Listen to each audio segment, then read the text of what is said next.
মামি ভাগনা লিপকিসের pick share. উফ কি দেখলাম ওইটিতে। যা দেখার জন্য আমরা এতদিন হাঁ করে বসেছিলাম সেটাই তো দেখলাম। কি অন্যেরটা দেখলে এভাবেই আসতি না ভিডিও করতে? হ্যাঁ, অন্যের সম্পর্কে কিছু দেখলে তুই তো এভাবেই আসিস। দারুণ খবর, জব্বর খবর। তোর মতন নেচার তো আমাদের নেই। প্রথমে যেটা বললাম ওটা জাস্ট তোমাদের মানে আকর্ষণ করার জন্য বললাম। হ্যাপি সানডে জানিয়ে ভিডিওটি শুরু করলাম। নেমন্তন্ন আছে, নেমন্তন্ন মানে ওই আর কি মেয়ের স্কুলের বন্ধুবান্ধব আর তাদের গুটি কয়েক মায়েরা মিলে একটুখানি খাওয়া দাওয়া আর কি। হ্যাঁ, খানা পিনা কিন্তু না, হ্যাঁ শুধু খানা। তো খানা তারপরে দুপুরবেলা খাওয়া দাওয়া করে বিকেলবেলা হয়তো যে যার মতো চলে আসবো। মেয়েরা বোধহয় থাকবে, মানে আমার মেয়ে তারপরে আরেকটা মেয়ে, ওরা থাকে এরকম। আমার বাড়িতেও থাকে এরকম, ওদের বাড়িতেও থাকে। তো সে যাই হোক, সেটা হচ্ছে ইয়েতে তোমার লেক টাউন আর শিবুমির মাঝামাঝি। তো যাই হোক, যাবো দুপুরবেলা। তো ভাবলাম যে না একটা ভিডিও করেই যাই। কালকে সারাদিন ভিডিও না করে রাত্রিবেলা ভিডিও করেছিলাম, রাত্রিবেলা ভিডিও দেখলাম। উড়ে এসে কি কান্না! এই ওনা বলেছিল যে আর কাঁদবে না, ওনা বলেছিল এই নাটকের কান্না আর কাঁদবে না। কালকে কান্নাটা দেখে বেশ মজা লাগছিলো, আমার মতো অনেকেরই মজা লাগছিলো। কখনো কখনো না কারুর মানে ওই বলতেও খারাপ লাগে, মানে শিক্ষা বা শাস্তি হলে মনে মনে বেশ খুব একটা খারাপ লাগে না। আর এর মতো একটা কালপিট বিষ, তাই না? খুব বাজেভাবে বলতে হচ্ছে। যারা ওকে ভালোবাসো তারা হয়তো ভাবো যে কী জঘন্যভাবে সবাই ওকে বলে। আচ্ছা তোমাদেরকে একটা কথা বলি, ওয়াইটির এই যে আমরা কন্ট্রোভার্সি ক্রিয়েটাররা সবাই কি ভুল? সবাই কি একদল? আমাদেরও তো কন্টেন্ট নিয়ে কত লড়াই ঝগড়া নিজেদের মধ্যে, এ ওকে ঠোকাঠুকি, এ তাকে ঠোকাঠুকি হয়। কিন্তু এর বেলায় তোমাদের মনে হয় না যে সবাই কেন একদিকে আর এ কেন একদিকে? কারণ ও করেই রাখে ওই জিনিস। ওকে ও মানে নিয়ে কন্ট্রোভার্সি মানে করার মতোই কিছু কাজ ও করে রাখে। তো কালকে দেখলাম ভাইরাল অনেক জায়গাতেই ব্লার করে দেওয়া হলেও একটা দরজা বন্ধ, সেখানে ইন্টু মিন্টু পুলটু হচ্ছে, তাই না? হ্যাঁ, বাবা বন্ধ কামরে মে টে টে টে টে টে। তো বোঝাই যাচ্ছে যে কিছু একটা হচ্ছে। তাহলে ওটা কার কার কার কার? চতুর্দিকে প্রশ্ন। ভাগ্নু না মামা না কি অন্য কেউ? আচ্ছা, তো যাই হোক, কান্না নাকি আর কখনো কাঁদবে না, তবুও কাঁদতে বসলো। পুরো ভেঙে পড়ার কান্না, ও যে ভেঙে চুরে চুরমার হয়ে গেছে। তার আগে ও কন্ট্রোভার্সি ক্রিয়েটারকে নিয়ে মানে সবাইকে নিয়ে তো বলা, দেবশ্রীদির উপর ঝাড়টা বেশি। যেহেতু দেবশ্রীদি ওকে খুব মানে রূঢ়ভাবে বলতে পারছে না, ও ও ওকে এবার অর্পিতা দিয়েও বেশ ভালো দিয়েছে। অর্পিতা দির এরকম ভিডিও করে না অ্যাকচুয়ালি। ওর ভিডিওতে আমরা যারা কন্ট্রোভার্সি করি দেখি, অনেকে হয়তো দেখে কন্টেন্টের জন্য, শেখার কী আছে ওর ভিডিওতে? এই নোংরামও আর এই আর ওর জগৎটা শুধু বিছানা, খাট, লিপকিস, তারপরে হচ্ছে মানে ওই ওই জল ফল, এইটুকুই ওর ভিডিওতে দেখানো। আর ভিউয়ারদের বাড়ি গিয়ে তোমার কন্টেন্ট নেওয়ার জন্য ব্লগারদের কাছে চলে যাওয়া। দেখো এখানে অনেক কন্টেন্ট ক্রিয়েটার আছে, আমরা যারা নতুন এসেছি অনেকের কাছ থেকে অনেক কিছু শেখা। অর্পিতাদির কাছ থেকে সুন্দর করে শেখা, সুন্দর করে গুছিয়ে। সব থেকে অর্পিতাদির যেটা ভালো লাগে, তো মাসি বললো, আমার সব থেকে যেটা ভালো লাগে অন ক্যামেরায় বলছি আজকে, ওনার প্রেজেন্টেশন। আমি তো একে বা জাসিমাকে দেখেছি নাইটি পরে বসে থাকতে, দেখো আজও অতটা ঘাড়মোটা। ঘরে এসি থাকতো, আগে বলতো এসি নেই বলে আমি স্লিপলেস পরে বসে থাকি। আজও এই দিনেও দেখো আমরা ভেতরে কে কী পরে আছি, কী জামা পরে আছি কেউ কিন্তু জানি না, কিন্তু আমরা যখন একটা প্রেজেন্ট করছি নিজেকে, তখন আমার মনে হয় একটু সুন্দরভাবে ওই হাতা কাটা বাড়িতে পড়া নাইটি থেকে একটু বেরিয়ে আসা উচিত। কারণ এটাকে যখন আমরা অফিস বা আমাদের কাজের জায়গা মনে করি, কি তাই তো? তো ও কিন্তু সেই এসি চালিয়েও সেই ওই মানে শরীরে এত গরম, ও বাইরে সবসময়তেই বাড়িতে যা পড়ে থাকে, হঠাৎ করে মাথার মধ্যে পাকিয়ে ওর কাছে সময় থাকে না যে আমি একটা ড্রেস আপ করি সুন্দরভাবে। ড্রেস আপ না করে ও এখানে বসে থেকে জানে যে ও নোংরামো করবে, নোংরামো বলবে, গালিগালাজ করবে, আর সবাই দেখতে যাবে। কেউ ভালোবেসে হোক, কেউ গালি দিতে হোক, মানে ওর রঙ্গ তামাশা জোকারগিরি দেখতে হোক, যাবেই। তো অর্পিতাদির যেটা প্রেজেন্টেশন আমার ভীষণই পছন্দের, এবং তোমরা দেখবে আমিও কিন্তু মেনটেন করি ওরকম। কারণ আমি অনেক পরে এলেও আমি ভালো যার কাছ থেকে তো শিখতে হবে। রুনাদির কাছ থেকে কী শেখা? যতই কমেন্ট বক্সে দিক, এটা এখন শিখেছি, প্রথম দিকে আমার এটা হতো না, এখন অনেকটা শিখেছি। যতই তোমাকে নিয়ে বাজে বাজে কথা বলুক, তুমি ওটা হাসি মুখে বা ইগনোর করে, দুটো অপশান আছে, কাটিয়ে যাও। দেবশ্রীদির কাছ থেকে কী শেখার আছে?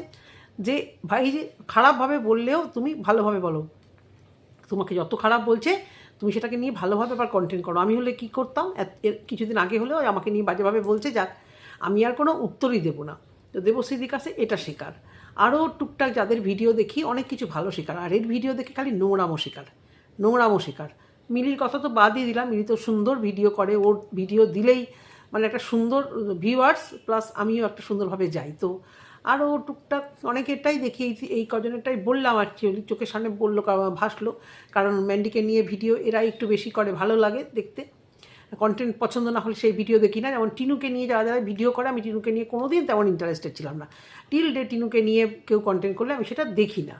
তো এই ম্যান্ডিকে নিয়ে যেহেতু ম্যান্ডি বা এই ঘোড়াকে নিয়ে যেহেতু এখন কন্টেন্ট করা হচ্ছে, ও দীপ্তিদির কথা তো ভুলেই গেলাম। রাফ অ্যান্ড টাফ ভাবে ঘোড়াকে আচ্ছা করে যদি কেউ দিতে পারে, একমাত্রই দীপ্তিদি।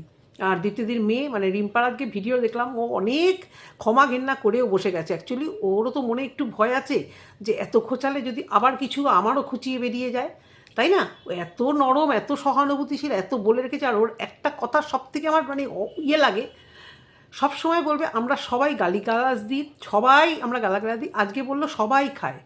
তুমি দেখেছো সবাই খায়? সবাই খায় না। হ্যাঁ, কেউ কেউ কারোর বাড়িতে গিয়ে দেখতে যাচ্ছে না সে দিনে রাত্রে কী করে, কিন্তু সবাই খায় না। অন্তত আমি বলি, আমি যেটা না করি সে মানে করি, সেটা আমি এখানে বলতেই পারবো না, ভিতর থেকে আসবেই না। সবাই গালিগালাজ দেয়, সবাই খায় না, আমি খাওয়াটাকে একেবারে খারাপ জায়গায় এখন রাখছি না, তোমাদের কথা মতো, সবার কথা মতো। একটা সময় আমার এগুলো খুব অ্যালার্জি ছিল, বলছি সেটা নিয়ে অবশ্য করেই বলবো। তো সবাই খায় না, সবাই গালিগালাজও দেয় না। অনেকেই দেখি বলে অনেকেই গালি দেয়, অনেকেই খায় না। সবাইকে এক ধাতে ফেলাটা ঠিক হবে না। তো ঘোড়ার কালকে কান্না দেখলাম, ও কেন কাঁদছে, কারণ ওর সব সব সব বেরিয়ে যাচ্ছে। এত কিছু বেরিয়ে যাবে, আর এইটা যে লাস্ট বেরোবে, কারণ ম্যান্ডিকেও ধমকানি দিত, কিরে দেবো, কারণ ম্যান্ডি বোধহয় জানে যে ওর কাছে নেই সেরকম পিক। আমার যেটা মনে হয় ম্যান্ডি কোনো হুলের সাথে কিছু ইন্টিমেসি মানে যে করার সেই পিক বোধহয় দেয়নি, বুঝতে পেরেছে যে ও ভিউজের জন্যই করে। এবং এ বোধহয় এই জায়গা থেকে এও ভেবে নিয়েছে যে ম্যান্ডিও দেবে করলেও দেবে না। দেখ তুই দেবো করে ভাবছিস, এত ভালো মানুষ, এত ভালো মেয়ে তুই, ম্যান্ডি অলরেডি দিয়ে বসে আছে। একদম ঠিক কাজ করছে, একদম ঠিক কাজ। কিছুদিন আগেও মনে হচ্ছিল তোকে নিয়ে বড্ড বেশি কল রিভিল করে বড্ড বেশি গা গোলাচ্ছে, কিন্তু ওই যে তুই থামছিস না, তোর তো থামা উচিত। যে সঞ্জয়কে আমি এত খোঁচাবো না, আর সঞ্জয়ের মাকে নিয়ে তুই এত খারাপ কথা কী করে বলিস বারবার? দুশ্চরিত্রা, অসভ্য, নোংরা ফ্যামিলির নোংরা মেয়ে, কেন একটা ভদ্রমহিলা, বয়স্ক ভদ্রমহিলা, তাকে ওই নোংরা কথা বলিস বলেই তোকে শুনতে হয়, তুই শুরু করিস। আজকে তুই কাঁদতে বসেছিস, তুই সঞ্জয় তোকে বলে, তুই সঞ্জয়কে বলেছিস, তবুও বা মানা যায়, যাস দিদিকে বলে, তোকে দেবশ্রী দি, রুনা দি, অর্পিতা দি, যাদেরকে নিয়ে তুই দিনরাত বলি, তারা তোকে কোন নোংরা কথাটা বলেছে বলেনি তো? তা কিন্তু কন্ট্রোভার্সি করেছে, ওরা সিম্পল কন্ট্রোভার্সি করেছে। তুই যা নোংরামো করছিস সেটা নিয়ে কথা বলবি, তুই কি চাইছিস কেউ বলবে না? খুব বেশি চালাক না তুই, সবাইকে নিয়ে বলবি, তোকে নিয়ে বলবে না? তো সেই জন্য আজকে তোর এই যে মানে বেরিয়ে যাচ্ছে এই ছবিটা যে লাস্ট বেরোবে, ম্যান্ডিকে দিয়েছিলি, নিশ্চয়ই ম্যান্ডিকে দিয়েছিলি, বলছিলি তুই তোকারি করে, গ্রুপে তো আর কাউকে তুই তোকারি করতি না, ম্যান্ডিকেই তুই তোকারি করে বললি যে এটাও তুই রিভিল করলি, তাহলে আমি রিভিল করব। তো আমার মনে হচ্ছে এটা মেবি ওর ভেড়াটাই হতে পারে। আর যদি ভাগনা হয়, মানে এর থেকে খারাপ দিন ওয়াইটিতে আর আসবে না, যদি ওটা ভাগনা প্রমাণিত হয়। মানে চিন্তাও করতে পারবে না যে মানে একে বয়কট ছাড়া তোমাদের ভিউয়ারদের কাছে আর কোনো উপায় থাকবে না এই নোংরাটিকে। মামার সাথে যদি হয় তবুও নোংরামো, যে নিজেদের ওই সময়, এর তো ওই সময়গুলো সবসময় শেয়ার করে। আচ্ছা, এই সময় যে সঞ্জয়কেও ফোন করেছিল, এই কথাটা বাজারে আসলো কী করে তোমরা একটু বলতে পারবে? কে বলেছে? ওর ঘরে তখন কে ছিল? ও আর ভেড়া ছাড়া, মামা ওটা করে না, ও আর ভেড়া ছাড়া ঘরে তখন কে ছিল? তাহলে সঞ্জয়কে যে সঞ্জয়ের ফোনটা যে রিভিল করেছিল, সঞ্জয়ের কাছে সঞ্জয়ের ফোন ধরেছিল এবং এই কথাটা রিভিল এসেছিল যে সে ওই সময়, সঞ্জয় একটি বাইরের পুরুষ মানুষ, তার ফোনটা ওর ধরাটা ইম্পর্টেন্ট, নাহলে সে রাগ হয়ে যাবে। এই কথাটা বাইরে কোথা থেকে এসছে এটা আমি এখনও অবধি জানি না, যে এটা বাইরে কে আনলো। ওই এনেছে, অবভিয়াসলি ও এনেছে, নিশ্চয়ই ওই কথাটাই বলেছে, তার জন্যই এত বাইরে চাউর হয়েছে।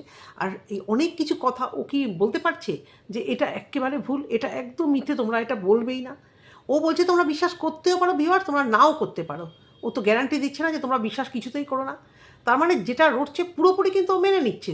তারপরেও এটা বার করলি তোরা, ওটা বার করলি তোরা, এরপরে কী বার করবি? আবার তো শোনা যাচ্ছে সঞ্জয় সোমবার দিন নাকি কী বার করবে।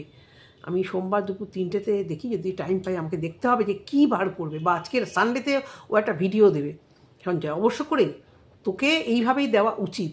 দেখ কেস করলি না কাদের নামে, তারা তো থুতু দিয়ে উড়িয়ে দিল তোর ওই কেস আর তোর ওই কাচারি, পাত্তাও দিচ্ছে না, বরঞ্চ আরও ডবলভাবে হয়ে এসেছে। কারণ তুই জানিস যে এসব করে কিচ্ছু হবে না, কারণ তুই যা নোংরা, তুই ম্যান্ডি এরা কারোর নামে কেস করে কিচ্ছু করতে পারবি না, কারণ তোদের পেছনে এত কিছু করে রেখে দিয়েছিস। আর তোরা যাদের নামে কেস করেছিস তারা এমন কিছুও করেনি তোর এগেনস্টে, এমন কিছুই বলেনি যে তুই কেস করবি, যেটা সত্যি তারা সেটাই হয়তো বলেছে। দুজনকে তো ধমকালে দিলি, আর কাকে নামে বলছিলি না তুই, কাকে নিয়ে নাকি বলবি, কেস করবি, কী হলো, পয়সা ফুস হয়ে গেল নাকি? ভাবো এই যে বোঝা যাচ্ছে যে ও মানে জানা যাচ্ছে এই যে বাইরে গেছিলো ট্রিটমেন্ট করাতে, সত্যি কথাই তো, এই যে সঞ্জয় যেটা বলছে ভিখারি, ও আজকে বললো আমি নাকি ভিক্ষা নিয়ে ট্রিটমেন্ট করতে গেছি, সবার এই যে বাচ্চা হওয়ার ট্রিটমেন্টটা কিন্তু একটু হলে আপডেট দেয়, মৌ বলো বা সাধন সাথী বলো, যেই হোক একটু একটু করে আপডেট দেয়। পুরোটা না বলতে পারলেও মৌ আমরা বুঝতে পারি যে মৌ ট্রিটমেন্টেই গেছে, মৌ একটা ট্রিটমেন্টের মধ্যে থেকেই এসছে, কলকাতাতে এসছে, ট্রিটমেন্ট করাতে এসছে, আর আমাদের বেশি ডিপে যাওয়ার দরকার নেই। কিন্তু ওর ট্রিটমেন্টটা কেন এত রহস্যজনক, কী ট্রিটমেন্ট তোমাকে বলবো না, অথচ উলঙ্গ করে ঘরে সব কিছুই দেখিয়ে দিচ্ছে, কিন্তু কী ট্রিটমেন্ট বলবো না, কী এই বলবো না, আসলেও তো বলতে পারবে না। কোন আয়ুর্বেদিক ট্রিটমেন্ট এগুলো ঠিক হয়, কে শুনেছো? আর অত পয়সা লাগে, ভিউয়ারদের বোকা বানিয়ে কারি কারি টাকা চেয়ে নিয়ে গিয়ে ট্রিটমেন্ট মানে হাত পেতে নিয়ে ও ট্রিটমেন্ট করাতে গেছে। তোমাদের মনে হয় এই আয়ুর্বেদিক ট্রিটমেন্টে এই ধরনের প্রবলেম মানে সল্টানো যায়? এত এত একটা ডেঞ্জারাস প্রবলেম ওর, যেখানে ব্লকেজ হয়ে আছে। তারপরে তো অনেকদিন পরে বললো ব্লকেজ এখন ছেড়ে এসেছে, মানে এই মুখেই বলছে। এখন আবার কিছুদিন আগে বলেছিল আমার প্রবলেম। তাহলে এই মেয়ে মানে কী টাইপের 9-6 মেয়ে, নাকি কি পাগল, নাকি মানে বিভৎস শয়তান, না কি? আমার একটু শুধু জানতে ইচ্ছা করে যে এরকম টাইপের মানুষ আছে। তাহলে ও এই যে বাইরে গেছিলো ট্রিটমেন্ট করাতে, ও কোনো অ্যালোপ্যাথিক ট্রিটমেন্ট করেনি। অ্যালোপ্যাথিক ট্রিটমেন্টে অনেক খরচ, ও এই পয়সা যা যা ভিউয়ারদের কাছ থেকে যাই হোক ইমোশনাল ফুল বানিয়ে ঠানিয়ে যা হোক যা ওকে ভিউজ টিউজ দিয়েছে। আর সেই দলে কিন্তু আমিও একটু পড়ি, প্রথম দিকে কিন্তু আমিও ওই জায়গাটা সহানুভূতির জন্য কিন্তু 2-4টে ভিডিওতে ওকে আমি খুব ভালো ভালো কমেন্ট করেছিলাম, 2-4টে ভিডিওতে। তখন কিন্তু মানে ও এমএসএলদের নিয়ে বললেও মানে এই খারাপগুলো আমি খুব একটা শুনিনি, 2-4টে ভিডিও শুনেছিলাম যে কণিকার এই সমস্ত টুকটাক যে ভুলগুলো। তখন আমি মিট আপ রেখেছিল, একটা কথা বলে, মিট আপ রেখেছিল, কেউ মিট আপে যায়নি, মিট আপেও মনে আছে সেই ভিডিও, মিট আপেও ও মধ্যমণি ছিল, কারণ ওকে নিয়ে আলোচনা হয়েছিল, দেখেছিলাম সেটা দীপ্তিদি রিম্পা মিট আপে গেছিলো। তখন আমি ভিডিও এতটাও দেখতাম না, শুধু এর ভিডিও দেখেছিলাম, এবং আমি এও বলেছিলাম যে হ্যাঁ হ্যাঁ মিট আপে সত্যি কেউ যায়নি, ওদের মানে ফাঁকা গরমের মধ্যে, আর তাছাড়া ওদের কেউ পছন্দ হয়তো করে না, এই জন্যই যায়নি, ভালো ভালো কমেন্ট করতাম। তো সেরকম তাহলে আমরাও পড়ি, এবং সেই জায়গা থেকে ও এরকম ভিউয়ারদের বোকা বানিয়ে হোক বা ইমোশনালি করে হোক, আমরা তো একটা মা, তো একটা যখন দেখি কারোর বাচ্চা না হয় আর 5টা মানুষের সঙ্গে এই অসভ্য মেয়েটির তুলনা করে ফেলি। তো তখন কিন্তু ও এরকম ট্রিটমেন্টের জন্য এই সমস্ত যা ভিউজ টাকা পয়সা আর্ন করেছে, ভিউজ টিউজ হয়েছে, তাই দিয়ে ও যে ট্রিটমেন্ট করেছে, কি আজকে তো একদম ক্লিয়ার ওর, সত্যি কথাই তো, যেগুলো মানে হাস্যকৌতুকভাবে বলা হয় সেগুলোই করেছে, পেটের ট্রিটমেন্টই করেছে, যার জন্যই খাওয়া দাওয়া করছে, আর হেগে মতো ছড়াচ্ছে না, ঢেঁড়সও খাচ্ছে বোধহয়, কচুর লতিও খাচ্ছে, লেদদাদে সব জিনিসই খাচ্ছে, যেগুলো কিছুইও খেতে পারতো না। তারপরে ভাজাভুজি তো খেতেই পারতো না, ওর সামর্থ্যও ছিল না, হয়তো খেতেও পারতো না। তো সবাইকে নিয়ে যথেষ্ট হিংসা, সবাইকে কন্ট্রোভার্সি জোনে সবাইকে নিয়ে হিংসা। তার কারণটা সমস্ত ক্রিয়েটাররা বলেই দিয়েছে, এটা একদম ফ্যাক্ট, যে ওর সমগোত্রীয় কাউকে পারছে না, অর্থনৈতিক দিক থেকে বলো বা মোটামুটি সবারই বোধহয় বাচ্চা কাচ্চা আছে, যেখান থেকে ওর একটা ডিপ্রেশন ফ্রাস্ট্রেশন আসছে। কিন্তু আসলে ওকে তো একটু নমনীয় হয়ে থাকতে হয়। ওকে সঞ্জয় বলছে জানছিস তোর গেছে এতগুলো বেরোচ্ছে, আরও বেরোবে, কী দিয়ে রেখেছিস তুই ছাড়া কেউ জানে না, তুই আর ওরা ছাড়া। তো তুই এত তাতিয়েছিস কেন মানুষকে, কেন তুই তাতিয়ে তুই ড্রিঙ্ক করে লোককে বলছিস, ওর বোতল দেখেছি, ও ড্রিঙ্ক করে, ও সেই করে। হ্যাঁ, আমি তো ফিতাকে নিয়ে তুই বলাতে আমি তো ভেবেছিলাম বোধহয় তুই বোধহয় ধোয়া একদম তুলসী পাতা, কোথায় ফেসবুক থেকে ফটো নিয়ে এসে তুই এগুলো ছেড়েছিস। তুই নিজে যেগুলো করিস সেগুলো নিয়ে এত জানো ওরা করেছে, জানো পরকিয়া করেছে, জানো ওরা বোতল খেয়েছে, হ্যাঁ, আর গালাগালি দিয়ে তো গর্ববোধ করলি। চ্যাটিংটা যা দেখাচ্ছিল আমি পুরোটা দেখিও নি, মানে কী আর দেখবো, অত তো মোরাল অফ দ্য যে স্টোরি ওর, সে তো বোঝাই গেছে, কথোপকথন হয়েছে সেগুলো মানে ছেড়েছে। তারপরে যাই হোক, সঞ্জয় তোকে বলবে, রোজ জানিস দুপুর 3টের সময় লাইভ হয়, নোংরা কথা বলে, তুই দেখিস না, তোকে কেউ লিঙ্ক পাঠায়, তা সত্ত্বেও তুই এই ধরনের জানিস যে ও বারবারই বলে ওর মাকে, বাচ্চাকে আর বউকে অ্যাটাক করবি না, বউয়ের চ্যানেলে ভিউজ হয় না, ও বুঝে নেবে। তোর কাছে বললাম না, তোর কাছে হচ্ছে ভিউজ, হচ্ছে জীবনে সব কিছু, ভিউজ আর টাকা সবার জীবনে নয় রে, আমাদের সবার জীবনে তাই নয়, ভিউজ ভালো লাগে, কিন্তু ভিউজ দিয়ে তুই যে মাপকাঠি দেখিস না, আমার ভিউজ হয়, আমি কিছু বিশাল কিছু, আমার বর আমার ওয়াইটি সব কিছু জানে, তাই জন্য আমি একটা কিছু, গণ্ডির বাইরে তোর বেরোনো ভীষণ দরকার ছিল। এই যে আমরা কন্ট্রোভার্সি ক্রিয়েটাররা যারাই বক করি, কথা বলি, তুই যেরকম গুগল সার্চ করে তোকে সব কিছু জানতে হয়, ওই নতুন কাকে গু খেলে যা হয়, চিটিয়ে খায়, সব কিছু তোকে জানতে হয়। আমাদের হয়তো বিবাহিত জীবন যাদেরই আমাদের 20-25-এর উপরে হয়ে গেছে, আমরা তার আগের জীবনও বেঁচেছি, আমরা জীবন দিয়ে যেটা ফিল করেছি, বিয়ের আগে একরকম জীবন, বিয়ের পরে টোটালি আর অন্যরকম একটা জীবন, সেটা নিয়েই খারাপ ভালো মিশিয়ে আমরা কথাগুলো বলি, কারণ আমরা জগৎটা দেখেছি, আমরা এখানে ম্যাক্সিমাম, কারণ বোঝা যাচ্ছে কথা শুনে অনেকে বেড়াতে যায়, ঘুরতে যায়, তবেই তো আউট নলেজ বা জীবনে যদি ঝড়ঝাপটা, নার্সিংহোম, আইসিইউ এগুলো আসে, তবেই তো মানুষ তার ভিতরে সমস্ত কিছু জানতে পারে। আর তুই সমস্তটাই গুগল দেখে জানিস। তুই সবে তোর মনে হচ্ছে এখন জন্ম হয়েছে, তোর মনে হচ্ছে তুই এখন জন্ম হয়েছে, সব কিছু জানতে লেগেছিস নতুন নতুন করে। তুই ওই জন্যই তোর এখন রাগ। তুই এই গরমে, এই এখন রিসেন্ট তুই এসি লাগিয়েছিস, তাও সব কিছু বলছিস তোর বর করে। তোর বর যে মলটায় চাকরি করে, আমাদের চেনা জানা বিগ রিলায়েন্সে কাজ করে, একজন দুজন আছে, আমি জানি 12 থেকে 15,000 টাকার বেশি দেয় না। আর দাঁড়িয়ে থেকে থেকে এই যে কাজ করা, আমার মেয়ের নাচের স্কুলেরই একটি মেয়ে, ওর হাজব্যান্ড মারা গেছে, একটু নিডি হয়ে পড়েছিল, ও যাই হোক তখন কাজে ঢুকেছিল সেই হাইল্যান্ড পার্কের ওটাতে, বলছিল বিশ্বাস করবি না অপর্ণা, কোমর পুরো ধরে যায় রে সারাদিন দাঁড়িয়ে থাকা। আর সারাদিন পরে ওই মাইনে, পুজোর সময় প্রেশার আরও বেশি। তো সেই 15,000 টাকার মাইনেতে দেখ এত কিছু হয় না, এটা সবাই জানে। তো অগত্যা তোকে করতে হবে, তা তোর এখানে করতে পারলে ভালো, কিন্তু তোর এত রাগ কেন সমস্ত কন্ট্রোভার্সি ক্রিয়েটারদের উপর? সবার সব কিছু আছে, যেটা আছে, তুই লোককে উত্তর দে, ভালোভাবে উত্তর দে। এই যে আজকে কেঁদে তোর এই বেস্ট জিনিসটা, আই অ্যাম দ্য বেস্ট, আজকে যে কাঁদলি এবং মাঝে মধ্যে যে কাঁদিস, কোথায় যায় তোর মান সম্মান? তুই মনে করিস তোর অনেক ভিউজ, তুই অনেক বড়, কিন্তু এই যে মাঝে মধ্যে মানে হাপুস অনেক কাঁদিস, কান্নার কারণ সব বেরিয়ে গেছে, সবাই সব জেনে গেছে। ও ভাবতে পারেনি যে এই ফটোটাও রিভিল হবে হয়তো। ও বিশ্বাস করেছিল, বিশ্বাস করে অন্তরঙ্গ মুহূর্ত যার সাথেই হোক, ওর বরের সাথে, মেবি বরের সাথে, মেবি ভাগ্নুর সাথে, মানে দুটোই যদি হয় মানে সাংঘাতিক। বরের সাথে করাটা সাংঘাতিক না, কিন্তু সেই ফটোটা রিভিল করা। আর যদি ভাগ্নুর সাথেও হয়, মানে কতটা মানে গর্বিত বোধ করে। আমার মনে হয় কি অনেকেই করে, জানো তো, আমাদের স্কুলে একজন দুজন বলতেও খারাপ লাগে, দেখতে না খুব একটা ভালো ছিল না, কিন্তু কোনো ছেলেরা প্রপোজাল দিলে খুব গর্বের সঙ্গে লাভ দিয়ে এসে বলতো। আমার মনে হয় এরও তাই হয়েছে, যে এই বয়সে দেখ আমার কী ডিমান্ড, দেখো তোমাদের কোনো ডিমান্ড নেই, এই বয়সে আমার কত ডিমান্ড। কোথায় ওই বন্ধুর ছেলে, কোথায় ঘরের মধ্যে মানে ভাগ্নু, কোথায় এই কি আবার আজকে আবার বললো আমি শাশুড়িকে নিয়ে ডাক্তারখানায় গেছিলাম। ও মা গো, মাই শাশুড়ি ওটা নাকি দিদা শাশুড়ি? কোনটা ঠাকুমা শাশুড়ি? আমি তো সম্পর্কগুলো তো পুরো গুলিয়ে যাচ্ছে না?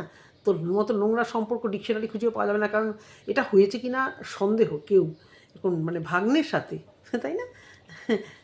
মানে জামাইবাবুর সাথে শালির, তারপরে কি জানো ওই তোমার যেগুলো দেখা যায় আর কি, দেওরের সাথে, বাসুরের সাথে, তাও কিন্তু এরকম ভাগ্নের সাথে মামির কি জানি বাবা, তা যাই হোক করেছিস বেশ করেছিস, এগুলো অন ক্যামেরাতে আনাটাই হচ্ছে তোর ঘরের ভেড়া, তোকে এত শান্তি দেয় তাও করেছিস, সব ভালো কথা, কিন্তু অন ক্যামেরাতে তুই যেভাবে গর্ব করে এগুলো দিচ্ছিস।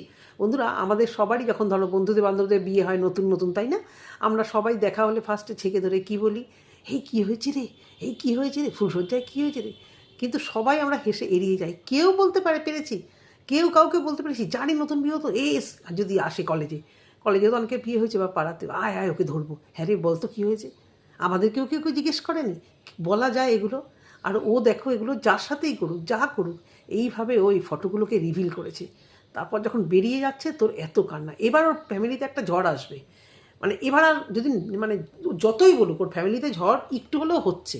দেখো যতই ভেড়া হোক, যা হোক, একটা মানে এই এতটা নোংরামও মানে মনে হয় না, জানে হয়তো ঠোকাটুকি ঠেলাঠেলি হয়, কিন্তু একেবারে যে এই লেভেলে পৌঁছে যাওয়া, সেটা বোধহয় কেউ জানবে না। না, আমি বলছি না, কখনো আমি স্ট্যাম্প দিচ্ছি না ওই ফটোর ভাগ্নুর সাথে, ভাগ্নু বা মামা দুজনের একসাথে হতে পারে, আর তার সাথে তার বাইরে থার্ড পার্সন যদি কেউ হয়, ও মাই ডগ, আমি কিচ্ছু আর বলতে পারবো না।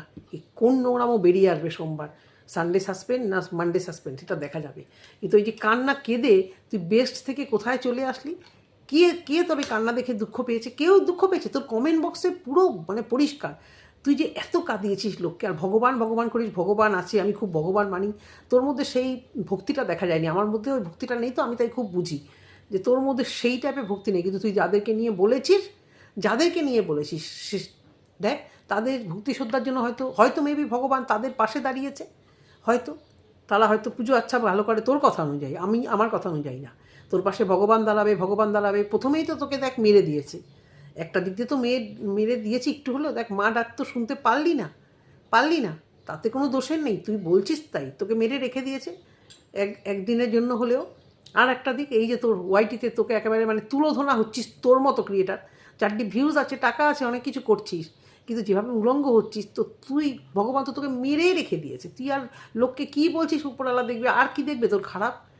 তোর মিথ্যাচারিতা প্রতিমুহূর্তে ধরা পড়ে গেল, তোর তোর শরীরের উলঙ্গতা প্রকাশ পেল, তুই নিজের অন্তর্বাসের সাইজ পর্যন্ত ওয়াইটিতে দেখিয়ে দিয়েছিস। এবার তোর ক্লোজ মুহূর্তের ছবিগুলো পর্যন্ত ভিডিওতে আসছে। এবার আমরা কি সেই ব্লু ফিল্ম দেখবো? এবার কি আমরা একদম বেড সিন দেখতে থাকবো সোমবার? ও মাই গড, আমি কি ভাবতে পারছি না কী করবো। আর সেই জন্যই কি এত কান্না, এই ভয়। ও বুঝতে পেরেছে যে এবার চরম আকারে গেছে, এবার ওর মানে ভিউয়ার্সরা ওকে জুতাবে। আর যখন ভিউয়ার্সরা জুতাবে আর ভিউয়ার্সরা যদি ওকে ছেড়ে দেয়, ওর সব শেষ, ওর সব শেষ। ওর ওই ব্যবসা বলো, ওর মানে মানে ঠাঁটবাট বলো, সব শেষ। আর ভিউয়ার্সরা যদি ছাড়ে আর রোজগার করতে যদি না পারে, আমার তো মনে হয় ভেড়া ওকে ঘাত ধাক্কা দিয়ে বার করে দেবে। আমি 100% শিওর। ও যদি ঠিকমতো রোজগার করতে না পারে, যার জন্য এত নোংরামোর পরে ওকে আসতে বাধ্য করছে ওর ভেড়া, নাহলে ওকে ঘর থেকে বার করে দেবে, তোমরা জেনে রাখো। এই অবধি ভিডিওটা রাখলাম। যদি তোমাদের ভালো লেগে থাকে অবশ্য করে কমেন্ট সেকশানে কমেন্ট করো, ঠিক আছে? আর যদি পারি সেকেন্ড ভিডিও, জানি না দিতে পারবো কি না, যদি পারি চেষ্টা করবো। টাটা।